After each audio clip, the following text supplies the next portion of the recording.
Hi guys, Ollie here, welcome back to my YouTube channel. I am a junior doctor living and working in England. This is going to be a more talking head, just reflective style video because I've come to the end of my first rotation as a foundation year 1 doctor. Now just a quick reminder on how things work.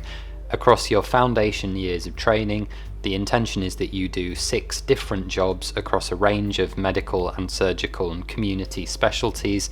The idea being that that will provide you with a basic set of skills and build the skills that you've learned in medical school, making you a competent generalist before you then go off and specialise in whatever it is you're going to specialise in, whether that's medicine, surgery, general practice, so on. And we do 3 4-month blocks during F1 and then the same 3 4-month blocks during F2 before you will commit to medicine, surgery, general practice, something else. So I started my first of these jobs all the way back in August, on I think Wednesday the 4th of August 2021. I started a job working in hepatobiliary and transplant surgery, which is a subspecialty of general surgery. That is surgery concerned with the abdomen, digestive tract, and all of the organs that live in the abdominal cavity. And because I know that many of you medical students out there are gearing up for your final exams, thinking about your first jobs as a doctor and what might be coming next, I'm just going to do this reflection on 5 things that I've learned during my first rotation as an FY1, and hopefully it might be useful to some of you guys out there that are about to enter the working world of doctors. So the first thing to say is that there is so much more to learn. One of the repeated themes of this placement has just been realising over and over and over again that I know nothing. There is still so much to learn about how medicine actually works in the real world. I remember finishing my final exams of medical school and I'd be thinking that I knew a thing or two about medicine. Not necessarily a lot in the grand scheme of things, but enough to maybe get by. Then you start working and very quickly realise that nothing is as you were told, that what you learned was really only scratching the surface of what was really going on. And you have to have a meeting with your supervisor at the end of each of these placements, and he was remarking that this actually continues all the way through training. When people become registrars in a specialty, they go on, become more and more senior, and they think they know things.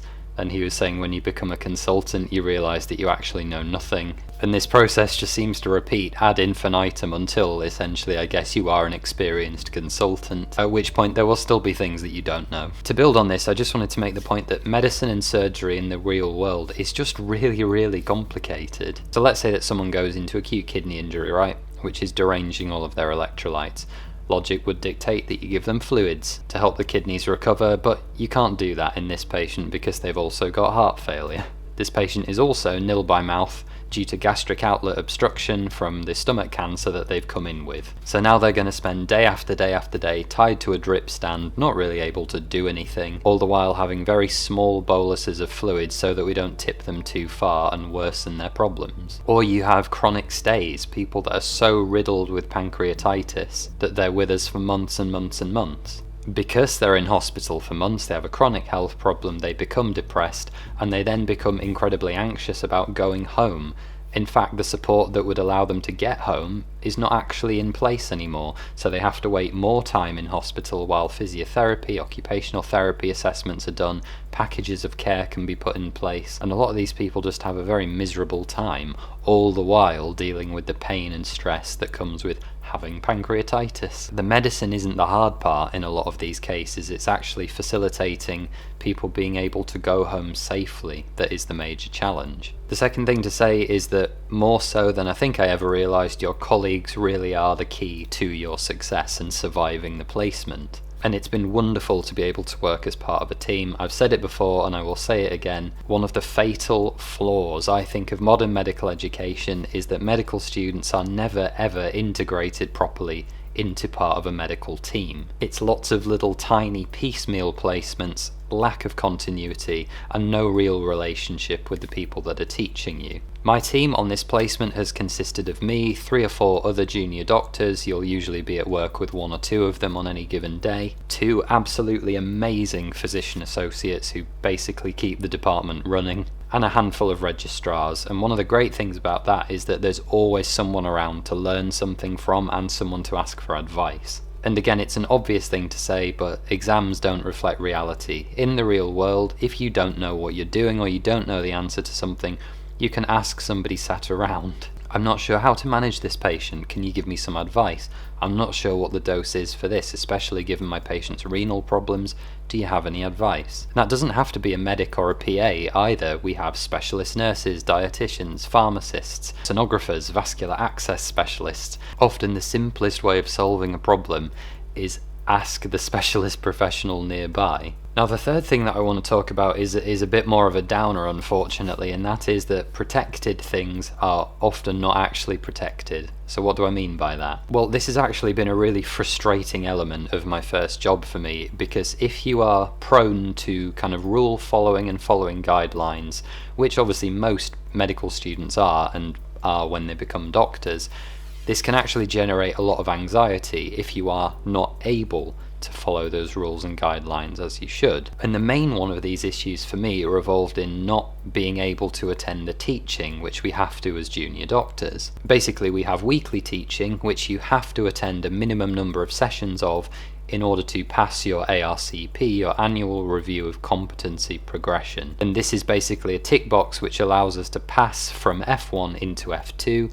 and continue on with our higher training. And because it's so important, obviously doctors need to continually be improving their education. It's supposed to be protected time. We are, in theory, supposed to be able to hand over our bleep, our phone, whatever you have, to somebody else to make sure that that teaching isn't interrupted when you're attending, both for our sake and for everyone else around us. You can imagine if you've got a room full of junior doctors and everyone's got their bleep on them, they're going to be going off every 30 seconds, every minute. And the problem is with this is that even though in theory it's protected, teaching is bleep free, bleeps will not be tolerated, there is actually no way in reality to make this happen. Due to low staffing levels, I very often found myself as the only doctor on the ward, right? So who am I going to give my bleep to? I can't not be contactable if I'm the only doctor. And although there might be registrars around, why would they accept my phone? They're busy and they often can't easily do the sort of administrative and IT heavy tasks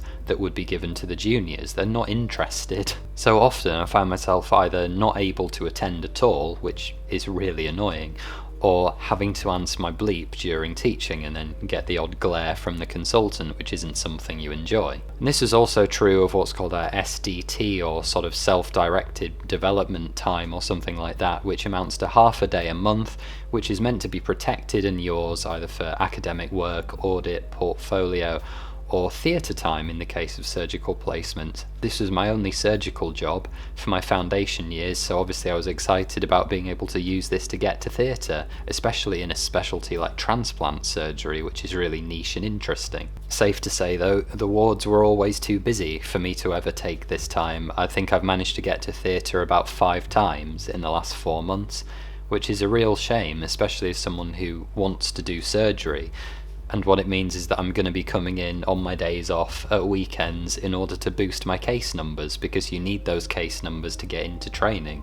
There's just no alternative. And then number 4 on this list kind of builds on this a little bit, which is to say that in the UK, surgical training is kind of broken. And this was a really sobering experience for, again, someone who is an aspiring surgeon, interested and passionate about surgery, as you guys know. And I've said before that I'm interested in neurosurgery, but it's a very niche subspecialist area, as is HPB and transplant. So actually the culture is quite similar. But it does seem at the moment that surgical training is kind of broken nationally. To give you an example, registrars, in order to progress through their training and eventually become a consultant, are required to do a certain number of each operation that's relevant before they can fully qualify. So a general surgery registrar might have to do so many appendicectomies, so many cholecystectomies, so on and so forth. And at the moment, especially because of the pandemic, but I gather that this was the case long before COVID was ever a thing,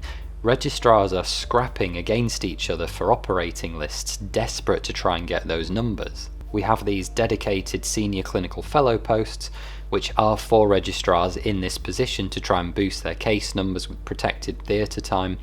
just in the same way they are stuck doing ward duties and all the other administrative stuff rather than actually being in theatre because there aren't enough cases, and they are stuck unable to progress with their training. And it's actually really sad to see these very, very well educated, very competent, very highly intelligent individuals just completely stuck by these artificial bottlenecks that don't really exist for any good reason. And it seems that the same things that I'm dealing with now alongside my clinical work, they are all dealing with long into the future, writing meaningless papers, doing PhDs and higher degrees that they don't actually want and aren't interested in, but they need in order to get their consultant job, doing audits that again have no meaning, you just have to do them. It seems that getting a surgical training post and progressing with training is essentially a list of meaningless tick boxes that we all know have no relationship with actually being a good doctor or a good surgeon. And the strangest thing of all is that they actually incentivize spending time away from the wards, not learning to be a better doctor, not learning to be a better surgeon, leaving your colleagues to kind of pick up all the pieces while you tick the portfolio boxes. The people who do that the best are the people who will get training numbers. So the only thing to say is that I guess any medical students, those of you in the years below me who are thinking about a career in surgery, I would say think really long and hard about it and think whether it is what you want in terms of what your life might look like for a very long time. I'm still interested in a career in surgery, but I think now more than ever you do have to take it with a pinch of salt and know that you could have a much better quality of life and earn a lot more money doing something else. I think for any of us to actually go into surgery, it's still going to take an incredible amount of self-sacrifice, and that won't be the right thing for everybody. And then the last thing I want to talk about is this idea of getting on with it, figuring it out and making it work. I'm not really sure what I thought a doctor would be like. I can't really remember before I went to medical school what I thought it would be like. But the role is certainly more kind of chaotic, admin heavy and ill-defined than maybe I appreciated. I say this all the time, but I've often found that the role actually doesn't really have anything to do with medicine. It's very much logistics, problem solving, and as I say, administration. It's just administration that for legal reasons has to be done by a doctor. And more often than not, again, if you're thinking about medical school interviews anytime soon, the role is often very, very hands-off. You're away from the wards, writing notes, reviewing medications, prescribing new ones, seeking consults from other specialties, trying to get other hospitals to chase scans. It's just a very bizarre and long list of other things that you might spend your time doing, because a lot of the time your job is just make stuff work, even if you have no more idea than anyone else how to actually get things to happen. It's just your job to make it work. An example might be get this scan by this date, or get this test done as soon as possible. I don't care how you do it, but just get it done. It's really, really hard to explain without going into specifics, but I'm sure that anyone who has worked in healthcare probably understands what I mean. And the only other thing to say is that it has actually given me more of an appreciation for why medical schools select for some of the particular skills that they do. Things like remaining calm under pressure, being a good negotiator, communicating with other people, especially people who might not like you or want to have anything to do with you, as well as having the tenacity to persevere with difficult tasks and just keep bashing your head against a wall until you get through and you solve the problem. It's more soft skills like that that need to come alongside the academics. It's those sort of skills that make people able to do jobs like being a doctor and being a physician associate, being a nurse. So there we go, guys. Sorry it's been a bit of a rambly one, but those are 5 things that I've learned from my first job working as a junior doctor. I hope you've enjoyed it. Be sure to go and check out my website, ollieburton.com, my blog of life as a medical student and now as a junior doctor, all of my interview preparation videos and videos aimed at medical school and PA school finalists. Take care, and I'll see you next time.